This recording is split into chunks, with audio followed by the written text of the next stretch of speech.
Hello, I'm Eric Sheptock, Chairman of Shark, Shelter, Housing, and Respectful Change, a group of homeless advocates that meets in the basement of the building behind me, the CCNV Shelter.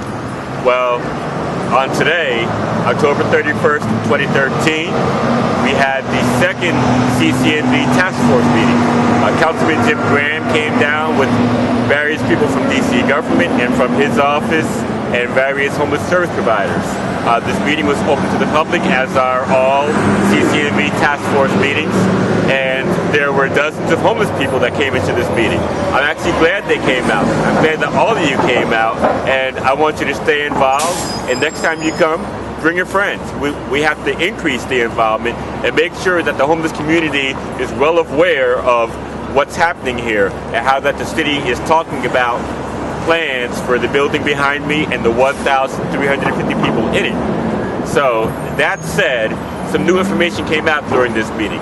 There was a presentation by a lawyer from DC government's Department of General Services, and she gave us some information that we weren't previously aware of. One highlight is that of the 6 entities in this building, only 2 of them have ongoing contracts. The other 4 have licenses, and those licenses permit them to function in the building, but they don't have any fixed time frame that's promised to them. So they don't have a year contract or a 3-year contract. They're just there until the government decides they don't want them there anymore. The only 2 that have contracts are CCNV itself, which is one of 3 shelters in the building, and DC Central Kitchen, which serves 5,000 needy people every day, and was visited by Obama in 2011. But that said, what else came out of the meeting was that the 2016 date that we've been throwing around as the date on which they could possibly come in and shut this building down is actually irrelevant. Presently, according to the DGS lawyer, there is no standing contract that prevents the city from coming into this property and doing what they want with it. So what we feared could happen on July 8th, 2016 could actually happen tomorrow. I don't think it will, and I know that it would be politically bad for the mayor and the council to just come in and put people out with nowhere to go. So that's not a concern that we have. But that said, according to the lawyer, these dates are moot issues at this point, and the city could come in at any point in time and shut this place down if they so chose.